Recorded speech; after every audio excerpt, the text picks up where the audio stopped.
An-Nisa 138, lalu Al-Maidah ayat 51, Al-Ahzab ayat 67.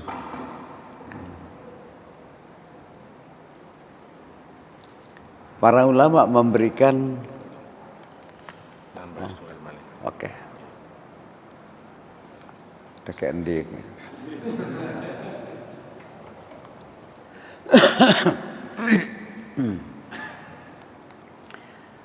ulama kita memberikan ancar-ancar begini.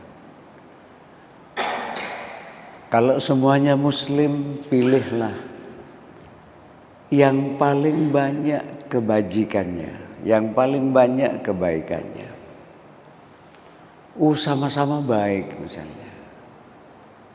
Ya pilihlah orang yang paling sedikit keburukannya gitu loh ya. Paling sedikit keburukannya.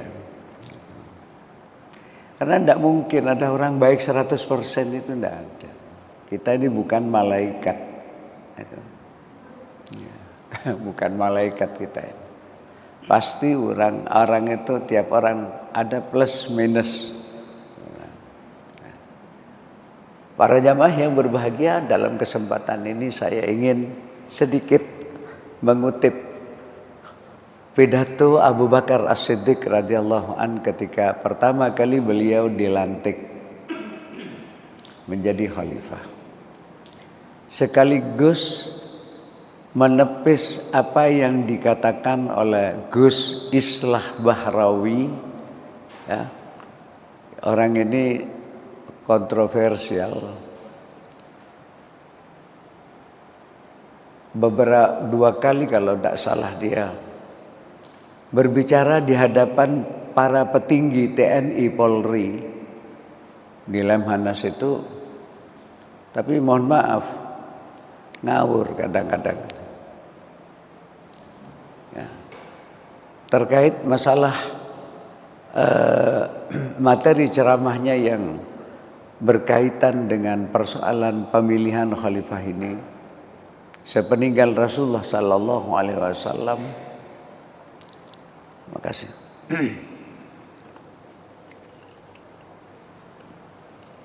Dia mengutarakan hal yang tidak pernah kita dengar dari kitab apapun yang ditulis oleh para ulama Ahlus Sunnah wal Jamaah. Dia mengesankan begini, bismillah.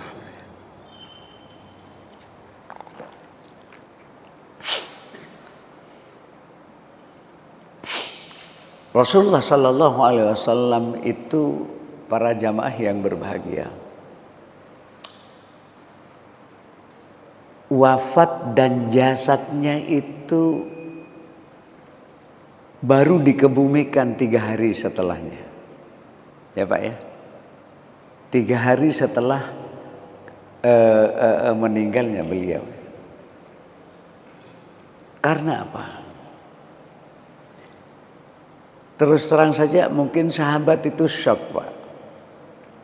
Tidak menyangka Rasulullah Sallallahu Alaihi Wasallam akan secepat itu meninggalkan mereka. Bayangkan 63 tahun Pak Nur. Ya, Rasul 63 tahun. Pak Jenderal berapa sekarang? Hampir 80 kali ya Pak. Pak Pri mungkin hampir 80. Anda dengar. Ya.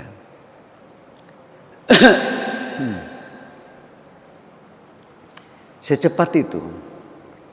Sementara menantu beliau Ali bin Abi Thalib itu sedang berada di Kufah. Kufah itu di Irak. Irak Madinah itu relatif jauh.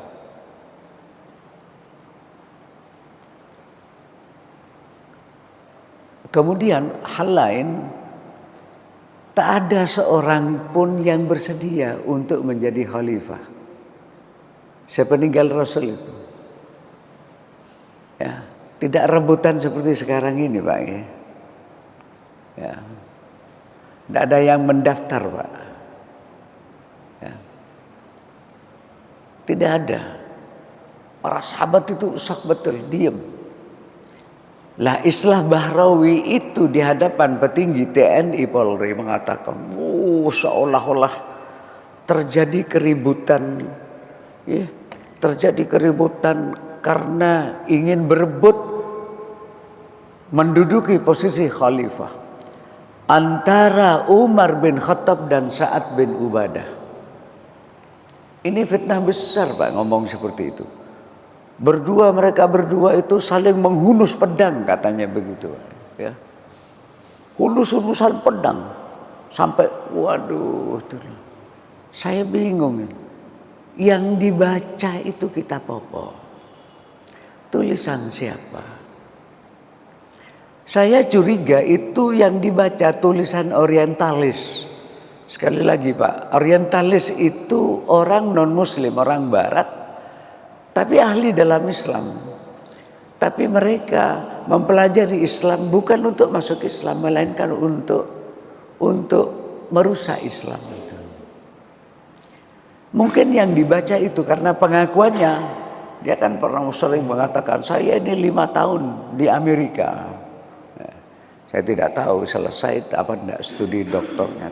Selesai apa tidak saya tidak tahu. Mungkin buku-buku orientalis. Kalau orientalis ya biasalah seperti itu, tidak heran. Atau yang kedua, ada kemungkinan yang dibaca itu adalah literatur yang ditulis oleh orang-orang Syiah. Sebab Syiah itu anti Abu Bakar, Umar dan Utsman dan keluarga mereka. Ya jangan heran dikesankan seolah-olah antara Umar dan Sa'ad bin Ubadah itu mau carok, betul Pak ya, carok itu mau muduran. Tidak ada satupun dalam sirah Nabawiyah yang ditulis Ibnu Hisham misalnya, atau yang ditulis oleh Imam Bukhari, atau yang ditulis ulama-ulama ahlu sunnah yang lain, tidak ada cerita seperti itu, tidak ada. Cekcok sampai menghunus pedang antara Umar bin Khattab dan Sa'ad bin Ubadah. Itu tidak ada, sekali lagi tidak ada.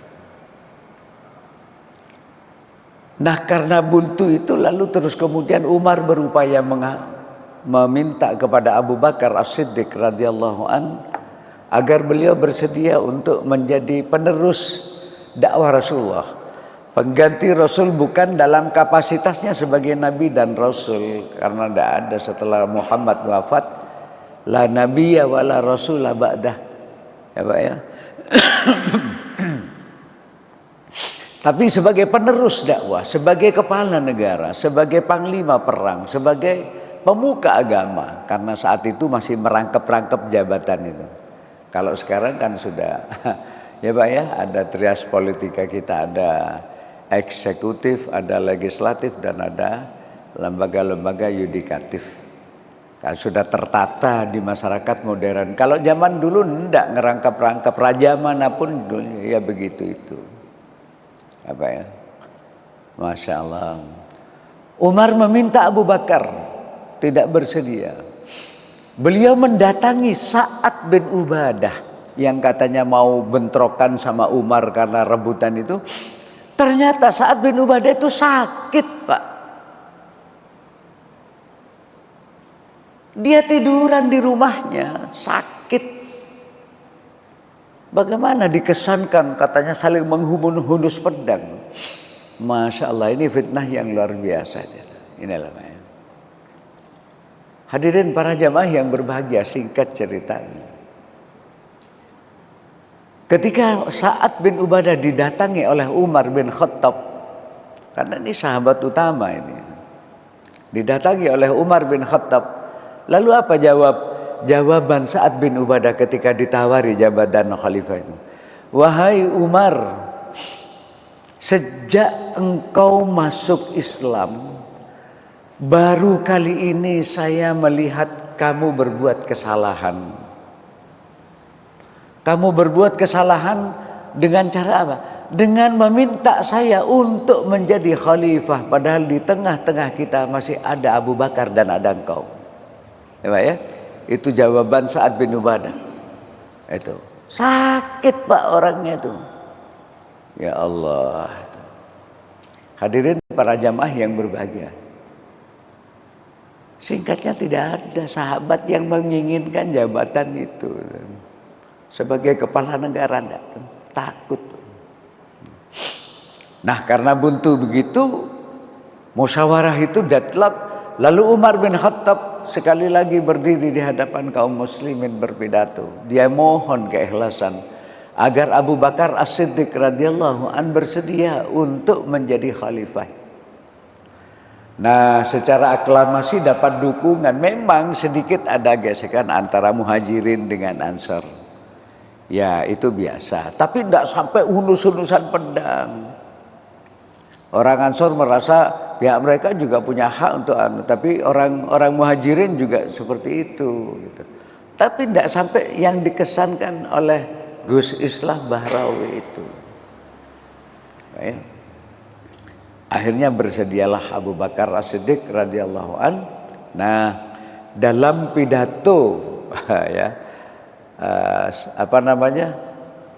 dalam pidato pengangkatannya itu ya, sambutan itu beliau menyatakan ini. Saya kutipkan sedikit dari sebuah kitab yang ditulis oleh seorang ulama Timur Tengah, Muhammad Ridho. Judulnya Abu Bakr As-Siddiq Awwalul Khulafa'ir Rasyidin, halaman 34. Begini bunyinya. Kata Abu Bakar, ayyuhan nas qad wallitu alaikum walastu bi khairikum. Fa in ahsantu fa'inuni wa in asa'tu faqawwimuni. As-sidqu amanah wal kadhibu khiyanah.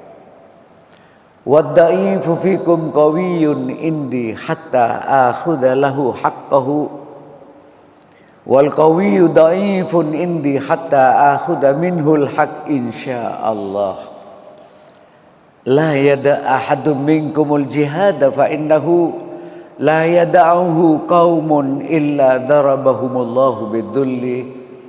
Atiuni ma ata'tullaha wa rasulahu fa in asaitullaha wa rasulahu fala ta'ata li 'alaikum qumu ila silatikum rahimakumullah. Luar biasa Pak ya. Dalam terjemahan bebas maknanya begini.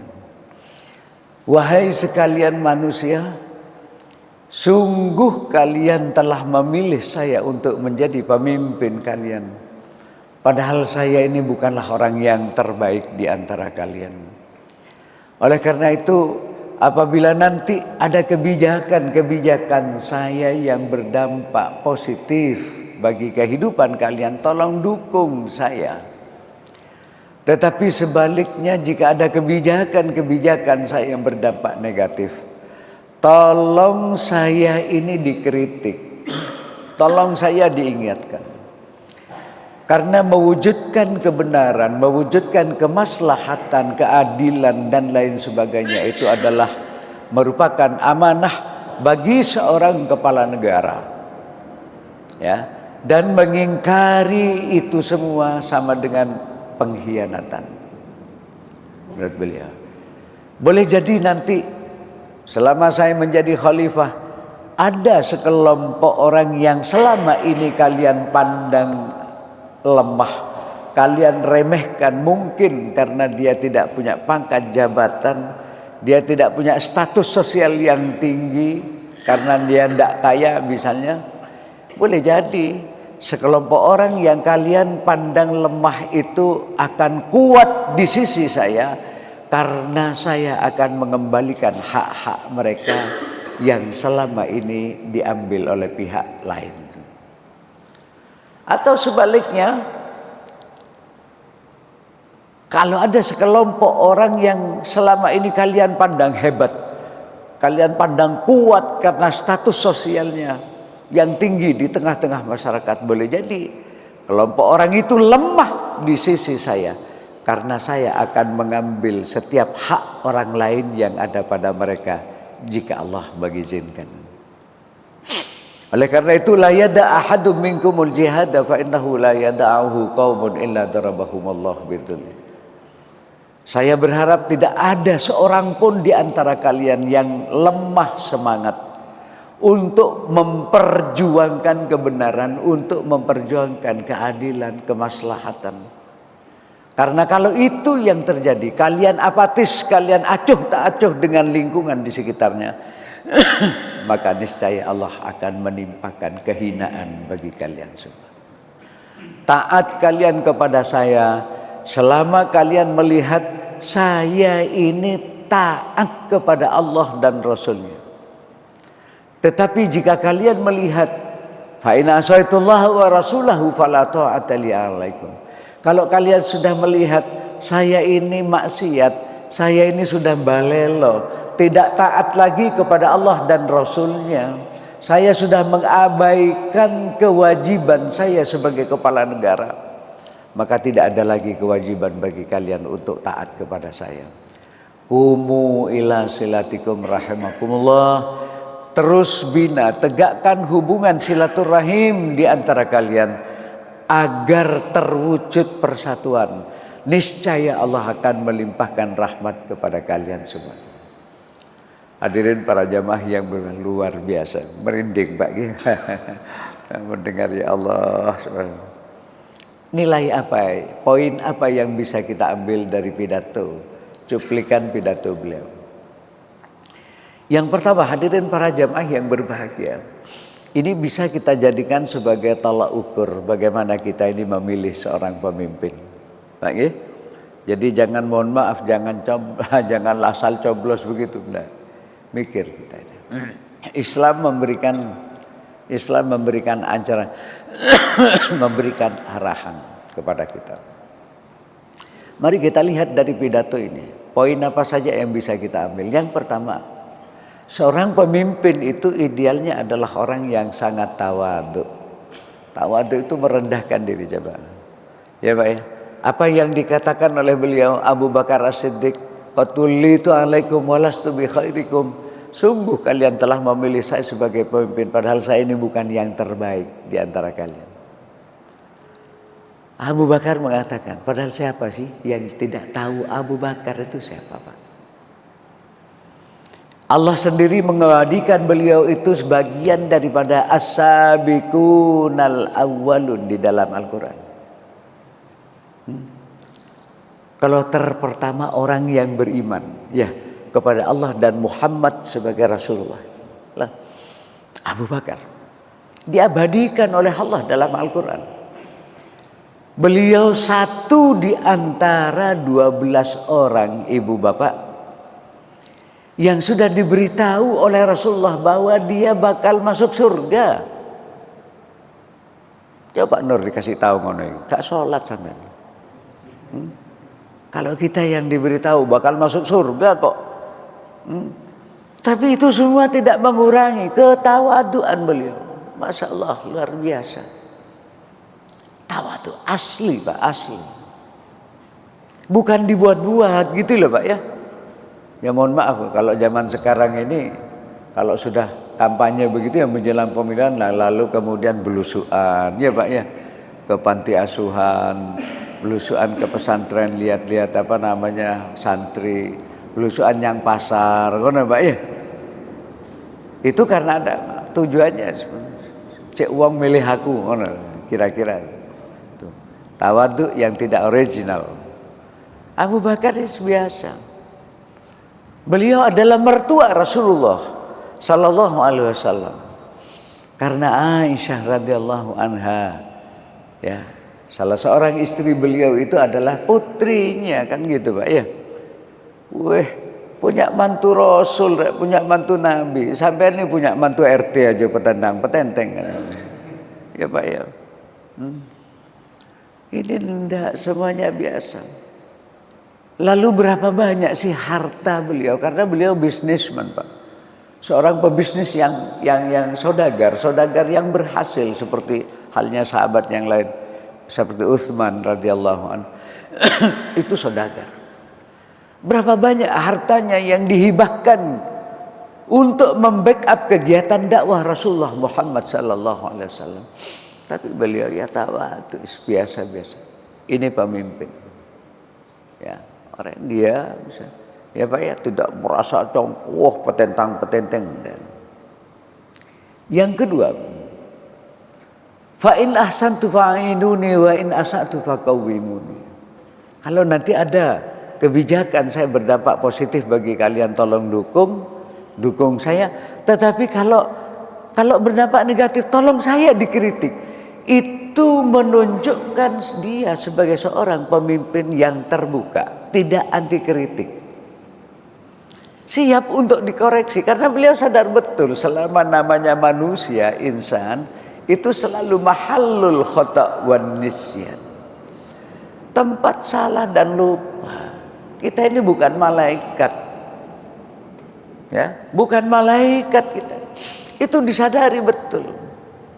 Namanya manusia kadang salah. Ya. Dan biasa dikritik itu biasa, Pak.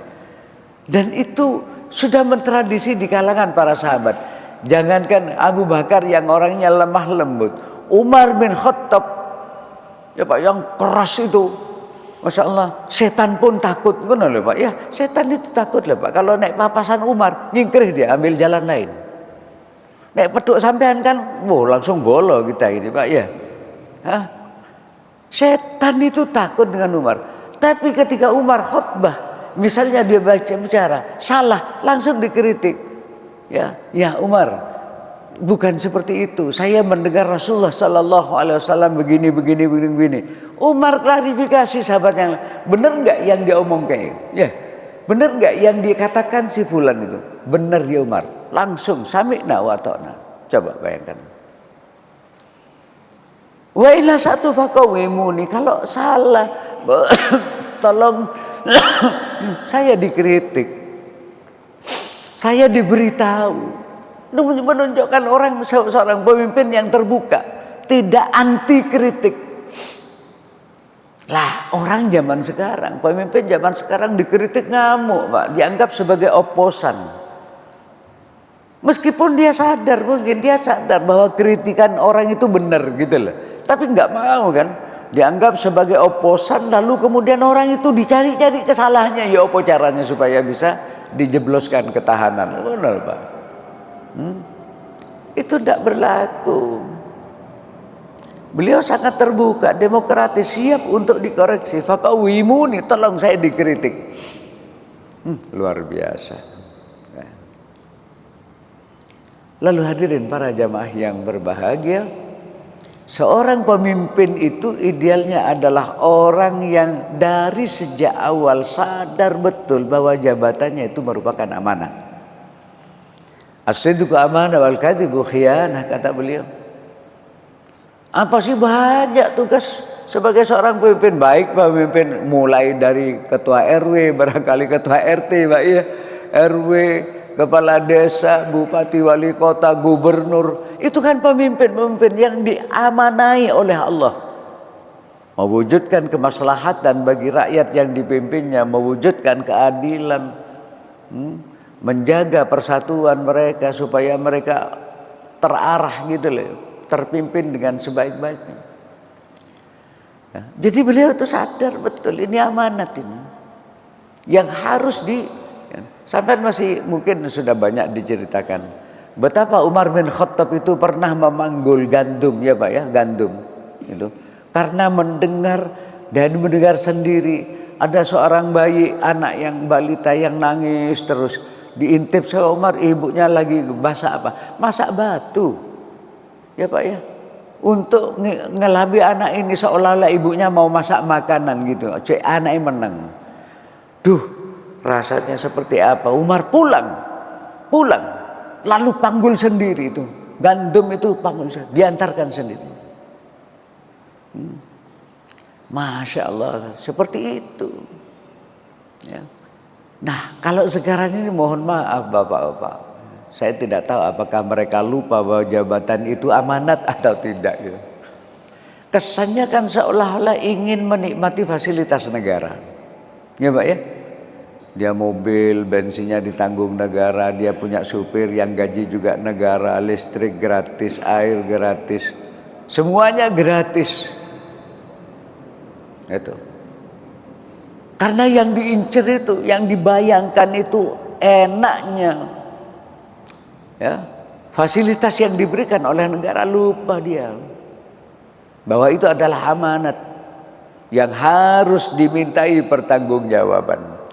Hadirin para jamaah, ada sahabat Rasulullah Sallallahu Alaihi Wasallam, orang ini sangat dicintai oleh, namanya Abu Dar, Abu Darin Al-Ghifari.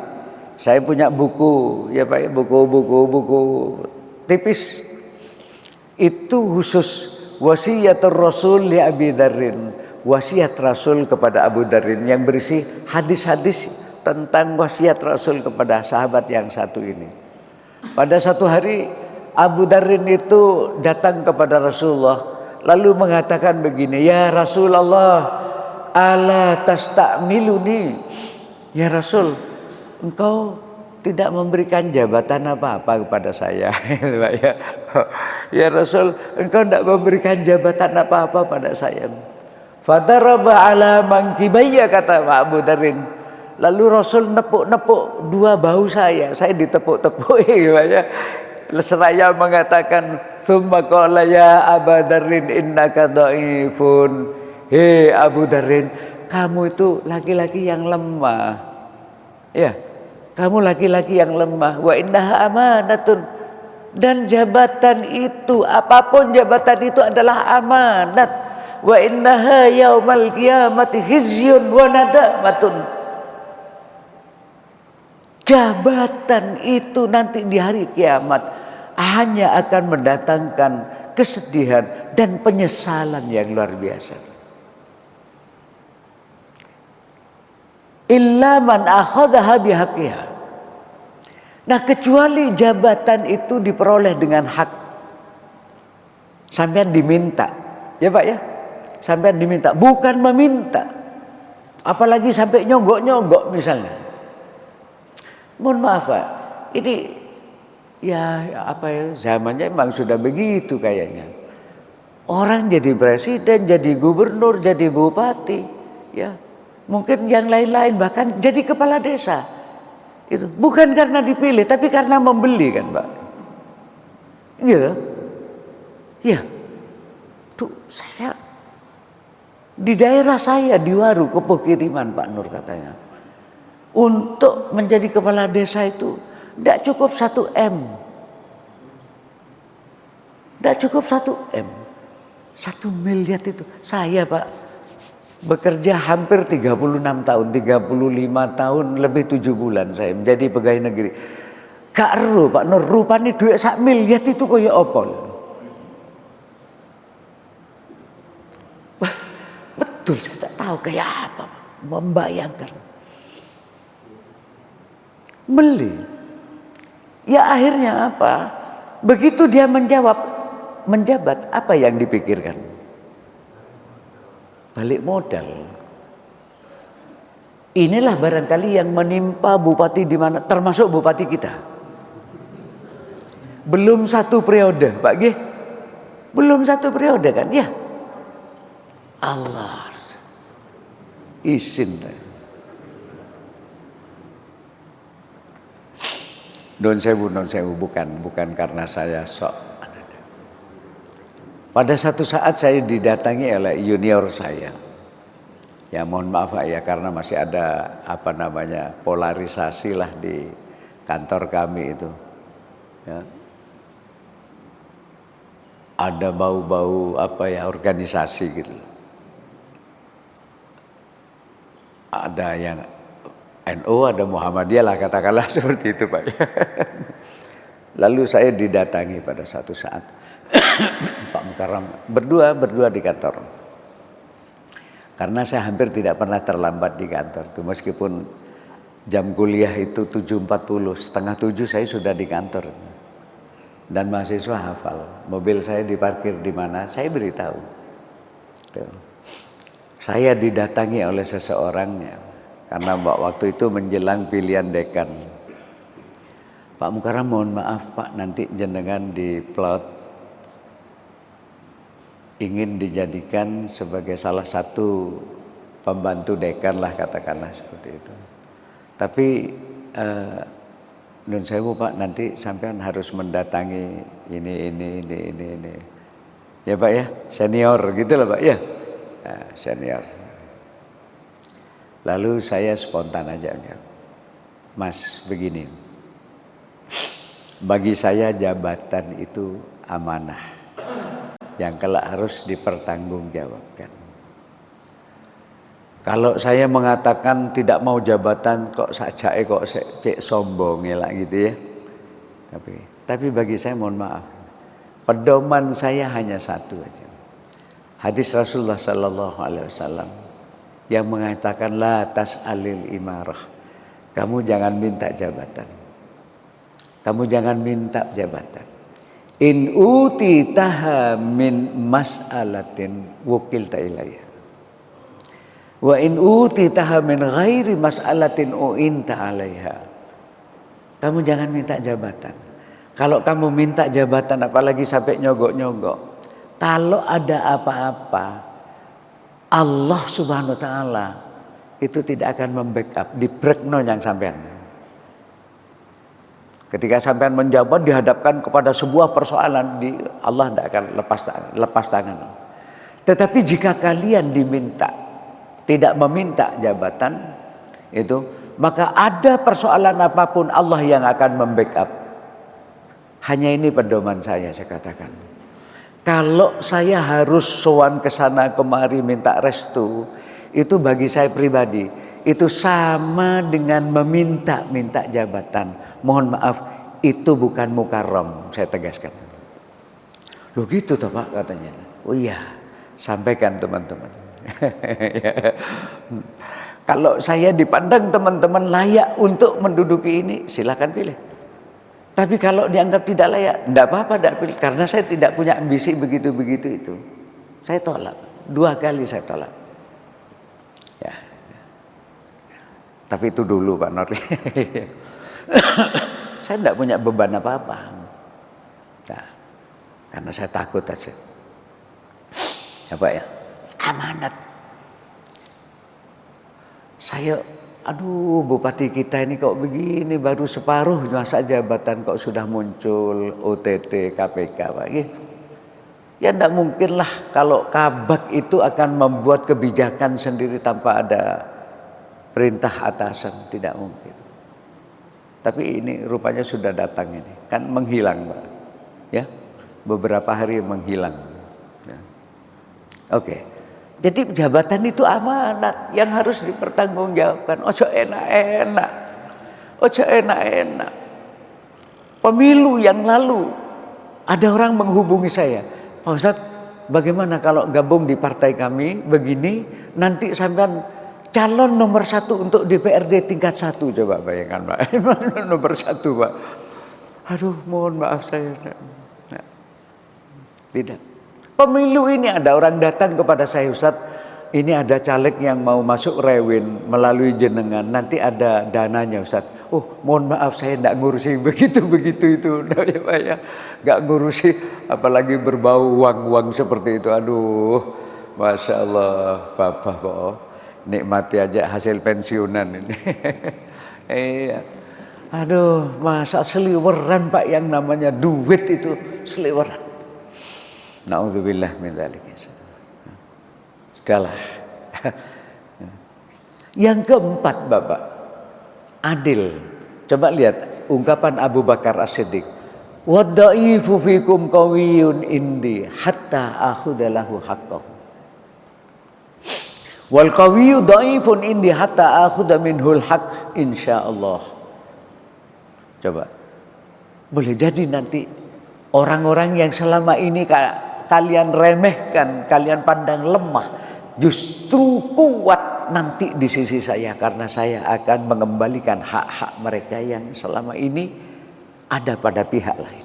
Atau ada orang kuat, sekelompok orang yang hebat jadi lemah di sisi saya, tidak ada apa-apanya karena saya akan mengambil dari mereka setiap hak orang lain yang ada pada mereka. Apa artinya Pak? Adil itu kata orang Arab, wat usyai'in fi mahallihi, meletakkan semua persoalan itu secara proporsional. Adil itu yang lemah dilindungi, yang kuat dicegah supaya tidak bertindak sewenang-wenang. Ya. Jadi apa ya? Equality before the law katanya orang sekarang itu. Hukum itu berlaku untuk semuanya. Ya. Kalau pengamat di negara kita akan banyak yang mengeluh, pengamat hukum, para ahli hukum. Katanya hukum itu hanya tajam ke bawah tapi tumpul ke atas. Ya memang bisa dirasakan tapi tidak selalu kan seperti itu. Tidak selalu. Adil. Rasulullah Sallallahu Alaihi Wasallam itu adalah orang yang sangat komitmen untuk law enforcement, penegakan hukum. Itu. Buktinya apa? Hadirin ibu bapak, pada satu hari ada peristiwa yang menggemparkan Bani Makhzum ya. Bani Makhzum itu kalangan bangsawan ya Pak ya, suku bangsawan seperti halnya Quraisy, suku Rasulullah itu suku bangsawan. Ada peristiwa besar ketika seorang wanita terhormat di kalangan suku itu melakukan delik pencurian. Nyolong Pak. Bingung ini, kecekel. Waduh ini gimana nih kalau sampai didengar Rasulullah ini akan dipotong tangannya, dikumhat. Kumpullah mereka, para petinggi-petinggi suku itu. Lalu mengutus, siapa lagi ya akan kita utus menceritakan ini kepada Rasulullah sekaligus mohon keringanan agar tidak dihukum potong tangan. Siapa lagi kalau bukan Usama bin Zaid katanya. Usama bin Zaid itu sahabat hubbi Rasulullah, orangnya sangat dicintai oleh Rasulullah sallallahu alaihi wasallam. Berangkatlah Sa'ad bin Zaid menghadap Rasulullah lalu menceritakan apa yang terjadi di kalangan mereka. Apa kata Rasulullah sallallahu alaihi wasallam? Ya Sa'ad, atashfa'u haddin min hududillah. Saat kamu mau minta keringanan hukuman dari hukum yang telah ditentukan oleh Allah Subhanahu wa taala. Hadirin ibu bapak, para jamaah yang berbahagia, langsung Rasulullah berdiri Pak. Langsung berdiri di hadapan sahabat-sahabat, berdiri Rasulullah. Innama ahlakal ladzina man kana qablakum annahum kanu idza saraqa fihimus syarif tarakuhu. Wa idza saraqa fihim ad-dha'if aqamu 'alaihil had wa aimullah law anna Fatimah binti Muhammadin saraqat laqata'tu yadaha. Kata Rasul, wahai sekalian orang-orang, sungguh yang menjadi penyebab pokok hancurnya bangsa-bangsa terdahulu sebelum kalian adalah hilangnya law enforcement, penegakan hukum yang adil. Apa buktinya? Idza saraqa fihimus syarif tarakuhu. Kalau ada ya orang-orang dari kalangan terhormat melakukan pencurian, hukum tidak berlaku kepada mereka, tidak diberlakukan. Tapi sebaliknya wa idza saraqa fihimud dhaif, kalau yang nyolong itu dari kalangan biasa-biasa saja, bukan orang terhormat, hukum betul-betul ditegakkan. Rasulullah bersumpah, wa aimullah, demi Allah, lau anna Fatimah binti Muhammadin saraqat laqata'tu yadaha. Andai kata Fatimah, anak putri Rasulullah sallallahu, putri Muhammad nyolong, aku sendiri yang akan memotong tangannya itu. Artinya pemimpin itu harus punya komitmen untuk penegakan hukum yang adil. Ojo pilih-pilih gitu loh Pak. Harus adil. Jangan bicara kemakmuran Pak tanpa ada keadilan. Ya, mustahil kan seperti itu. Hukum diberlakukan tajam ya, itu katanya para pengamat ya, kalau saya bukan pengamat hukum. Ya, tajam ke bawah tapi tumpul ke atas. Ini harus dihindari. Lalu yang kelima, seorang pemimpin itu idealnya adalah orang yang konsisten. Ungkapan beliau, la yada ahadum minkumul jihad fa innahu la yada'ahu qaumun illa darabahumullah. Konsisten. Tidak boleh ada seorang pun di antara kalian yang lemah memperjuangkan kebenaran, memperjuangkan kemaslahatan, keadilan dan. Jadi kita artinya tidak boleh acuh tak acuh. Dan pemimpin terus memotivasi itu, konsisten. Bukan hanya di awal-awal menjabat, tidak. Ya Pak ya, sampai selesai itu konsisten apa yang dibicarakan. Ya kita lihat aja lah visi misi para capres, cawapres kita ini, para paslon ini. Nah, itu. Bisa nggak dilaksanakan itu? Oke. Harus konsisten itu, jangan hanya di awal-awal atau hanya janji-janji saja, tidak. Kalau konsisten punya komitmen untuk memberikan bantuan traktor kepada petani, ya jangan seperti yang terjadi di Ponorogo kemarin itu, ya Pak, ya awal-awal menjabat itu. Ternyata itu hanya dipinjami, setelah itu ditarik kembali. Sampai sekarang petani tidak dapat itu. Lah kok koyo ngene lah bujukan itu. Ya mohon maaf sekali lagi. Artinya jangan seperti itulah. Komitmen. Maka jangan, tidak perlu muluk-muluk, tapi realistis itu. Bagaimana mengimplementasikan program-program yang sudah menjadi visi dan misinya ke depan untuk negara ini. Hadirin para jamaah yang berbahagia. Lalu yang keenam, abid. Atiullah ma ata'tullaha wa rasulahu. Fa in asaitullaha wa rasulahu fala ta'ata li alaikum. Taat kalian kepada saya, kata Abu Bakar, selama kalian melihat saya ini masih taat kepada Allah dan Rasulnya. Ya baik. Abid itu seorang yang memiliki kualitas keagamaan yang baik. Itu idealnya seorang pemimpin itu yang harus kita pilih, yaitu orang yang punya kualitas keagamaan yang baik. Contohnya Abu Bakar. Tapi kalau kalian melihat saya ini sudah maksiat, saya ini sudah abai dengan tugas-tugas saya sebagai kepala negara, sebagai panglima perang, sebagai pemuka agama, saya sudah balelot. Jangan taat lagi kepada, tidak ada lagi kewajiban bagi kalian untuk taat kepada saya. Ini luar biasa Pak, luar biasa Pak. Seorang abid. Abid yang asli Pak, artinya taat kualitas keagamaan asli. Bukan yang dibuat-buat dalam masa kampanye gitu loh Pak, bukan. Asli. Kalau dia sholat, ya memang aslinya memang sholat gitu loh Pak. Wudunya benar, aslinya ya memang benar gitu loh. Jangan wudhu disoting, sholat disoting. Bukan saya seperti itu. Yang original ya biasa. Gitu loh. Seperti halnya orang biasa makan gitu loh Pak. Ya makan gitu aja. Dan yang terakhir hadirin para jamaah yang berbahagia. Seorang pemimpin itu idealnya adalah orang yang punya visi menyatukan rakyat yang dipimpinnya. Qumu ila silatikum rahimakumullah.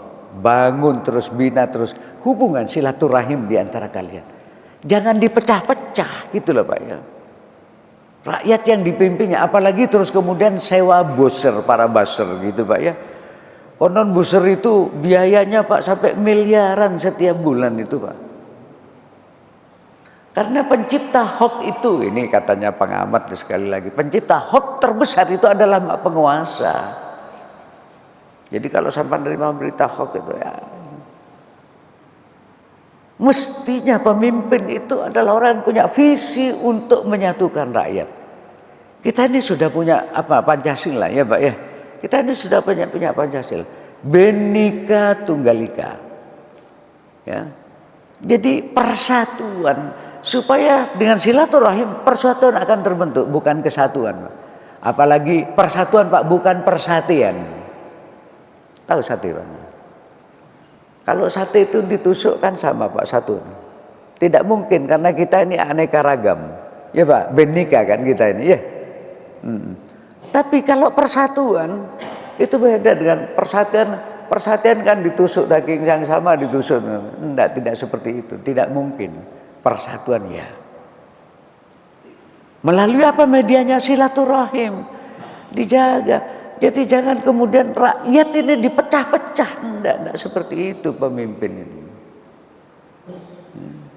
Kalau ada Pak RT yang suka mecah belah umatnya, rakyatnya di kalangannya, itu enggak benar seperti itu. Pak RW juga seperti itu di tempat saya ingatkan itu. Karena saya katakan dalam era kontestasi seperti sekarang ini pasti akan muncul polarisasi. Pembelahan di kalangan masyarakat, ya sesuai dengan anunya sendiri kan, Pak. Ya, itu di sepak bola juga begitu. Pokoknya era kontestasi apapun lah, mesti akan menimbulkan. Nah, kalau kita tidak bijak, ya, memanage, ya, akan muncul friksi, gesekan-gesekan di bawah. Dan kalau kita tidak bijak memanage ini, maka akan mementahkan. Sebab di tempat kami itu Rewin itu di RW 6 khususnya punya slogan, ya, guyup rukun saklawase katanya gini ya, guyup rukun saklah. Lah kalau ini kita tidak hati-hati memanage ini sebagai ekses daripada pemilu ini, maka nanti akan muncul gesekan, ini akan merusak slogan kita, tak gitu kan saya. Siapa yang paling bertanggung jawab? Semua, seluruh warga, terutama Pak RW, tak tuting Pak, ya, paling bertanggung jawab, gitu lah. Boleh memilih dan dipilih itu adalah hak orang yang harus kita hormati. Ya Pak, harus kita hargai, memilih partai apapun harus kita hargai. Tidak boleh kita mencela. Ya. Nah, dalam masa-masa begini ini bukan tidak mungkin nanti akan muncul berita-berita hoax. Ya Pak, ya udah dihapus saja. Yang menjelekkan, saling menjelekkan paslon ini, udah ini jelek, enggak usah, hapus saja. Supaya tidak menimbulkan fitnah di antara kita, rusak nanti hubungan silaturahim di antara kita. Hormati pilihan orang lain. Oleh karena itu maka dalam memilih pemimpin itu idealnya bagi kita dasarnya bukan karena emosional karismatik, karena ada kesamaan partai misalnya Pak, ya, dengan mengabaikan kualitas orang yang bakal kita pilih, jangan. Karena ini keturunannya, macam-macam lah pokoknya, enggak. Keturunannya Mbah Suro misalnya Pak, ya. Enggak seperti itu. Tapi kita memilih pemimpin dasarnya karena rasional kalkulatif. Kita hitung. Orang ini kira-kira akseptabilitasnya, eksistensinya tidak menimbulkan pro kontra di tengah masyarakat. Artinya semua masyarakat tahu orang ini, gitu loh Pak, ya. Tidak menimbulkan pro kontra. Lalu kapabilitas ini yang penting. Sering saya mengatakan kelemahan bupati di Madura lah, karena saya orang Madura. Ya, karena mereka tidak paham manajemen birokrasi mereka. Maklum Pak, wong kiai karena partainya menang lalu jadi bupati. Tidak tahu apa yang harus dikerjakan, sementara sekdanya pinter. Ya Pak, ya, karena karir. Kitulinan karo sekda. Ketika penyalahgunaan keuangan misalnya, yang bertanggung jawab kan bupati. Kena lah akhirnya sering Pak, aduh memalukan. Sudahlah nek wis kiai wis openono ae santri ini gitu loh. Kalau saya setuju begitu. Back to pesantren gitu loh. Ojo ngoyo kok kiai ndak paham manajemen birokrasi, tidak paham manajemen politik itu seperti apa, tidak ngerti manajemen konflik, malah justru menciptakan konflik. Itu, ya. Oleh karena itu kita pilih kapabilitas yang bersangkutan nanti, calon mana yang kira-kira capable. Itu bisa dilihat dari rekam jejaknya, misalnya latar pendidikannya seperti apa, termasuk keluarganya, ya Pak, ya. Itu penting bagi kita mengetahui keluarganya begini. Pendidikannya begini. Loh, kalau dia pernah menjabat apa, prestasinya seperti apa. Itu loh, penting. Dari situ kemudian kita bisa mengkalkulasi kira-kira accountable enggak, bisa dimintai pertanggungjawaban kita orang, bertanggung jawab. Nah, jadi jangan emosional. Mari Bapak, bismillah, tanggal 14 kita coblos sesuai dengan keyakinan masing-masing. Sekali lagi, hormati orang punya pilihan. Karena tidak mungkin kita bersatu. Hormati. Jangan, saya minta jangan sebarkan berita-berita hoax yang isinya saling menjelek-jelekkan paslon, enggak usah. Ya Pak ya, supaya kita enggak terkena dosa jariah Pak Nur. Ya, karena berita hoax itu yang sudah di framing, yang baik jadi buruk, yang buruk jadi baik. Kita tidak boleh terlibat. Inilah yang ingin saya sampaikan. Mohon maaf agak lama ya Pak Nur. Tuh. Insya Allah mungkin minggu ketiga ada kan? Oh ada. Oh ya minggu ketiga ada ya. Tapi itu nanti diminta menjelaskan masalah falak gitu Pak ya. Masalah falak bagaimana jadwal waktu sholat waktu sholat itu dalam Islam ya kan gitu ya. Oke. Nah, bagaimana menentukan tanggal 1 Syawal, tanggal 1 Ramadan dan seterusnya. Tapi itu nanti. Ya Pak ya. Itu minggu pertama tetap hadis ya, Sabtu pertama, Sabtu ketiga baru masuk itu Pak ya. Selingan supaya enggak son. Saya kira itu mudah-mudahan Allah Subhanahu wa taala limpahkan rahmat dan barakah serta maghfirahnya kepada setiap kita yang duduk di majelis taklim ini. Aku qouli hadza astaghfirullahaladzim li wa lakum. Lebih kurangnya mohon maaf. Mari kita tutup bersama-sama dengan doa kafaratul majlis. Subhanakallahumma bihamdika asyhadu an la ilaha illa anta astaghfiruka wa atubu ilaik. Lebih kurangnya mohon maaf sekali lagi. Assalamualaikum warahmatullahi wabarakatuh.